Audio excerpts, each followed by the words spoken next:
प्रधानमंत्री नरेंद्र मोदी की अध्यक्षता में सोमवार को 5 मई 2025 को सीबीआई के नए निदेशक की नियुक्ति के लिए गठित समिति की बैठक हुई। इस बैठक में लोकसभा के नेता प्रतिपक्ष राहुल गांधी और मुख्य न्यायाधीश संजीव खन्ना भी उपस्थित रहे। सूत्रों के अनुसार राहुल गांधी ने केंद्र सरकार द्वारा प्रस्तावित नाम पर असहमति जताते हुए एक डिसेंट नोट को प्रस्तुत किया है। सूत्रों के अनुसार केंद्र सरकार ने वर्तमान सीबीआई निदेशक परवीन सूद के कार्यकाल को बढ़ाने का प्रस्ताव रखा था। हालांकि राहुल गांधी ने इस प्रस्ताव पर अपनी सहमति नहीं दी। सीबीआई निदेशक की नियुक्ति एक 3 सदस्यीय समिति द्वारा की जाती है, जिसमें प्रधानमंत्री, लोकसभा में विपक्ष के नेता और भारत के मुख्य न्यायाधीश शामिल होते हैं। सूत्रों के अनुसार सरकार परवीन सूद के कार्यकाल को बढ़ाने की योजना बना रही है। परवीन सूद जो कर्नाटक केडर के 1986 बेंच के आईपीएस अधिकारी है।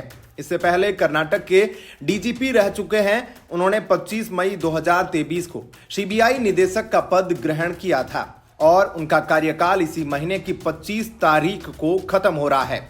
परवीन सूद जो कि हिमाचल प्रदेश के निवासी है, वर्तमान में सीबीआई के निदेशक के पद पर कार्यरत है। हाल ही में कर्नाटक विधानसभा चुनाव के दौरान कांग्रेस ने उनकी कार्यशैली पर सवाल उठाए।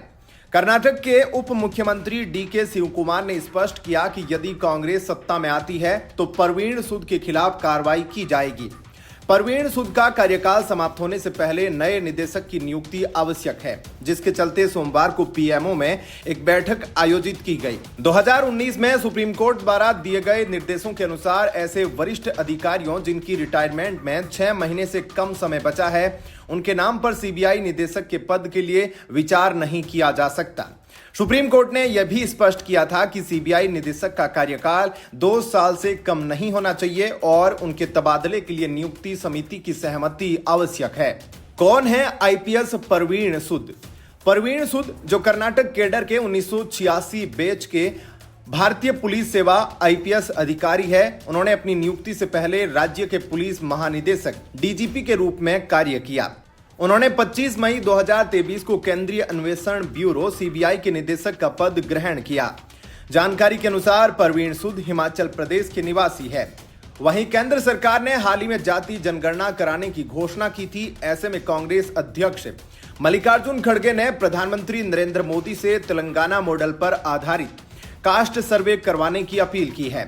उनका कहना है कि आरक्षण से 50% की सीमा हटाने के साथ साथ अनुच्छेद 15(5) के तहत SC, ST और OBC समुदायों को निजी शिक्षण संस्थानों में भी आरक्षण दिया जाए। कांग्रेस अध्यक्ष मल्लिकार्जुन खड़गे ने पीएम मोदी को पत्र लिखते हुए जाति जनगणना पर सभी राजनीतिक पार्टियों से सलाह मशविरा करने की भी मांग की है। मल्लिकार्जुन खड़गे ने गिड़गिड़ाते हुए अपने पत्र में लिखा कि जाति जनगणना को किसी से विभाजनकारी नहीं माना जा सकता।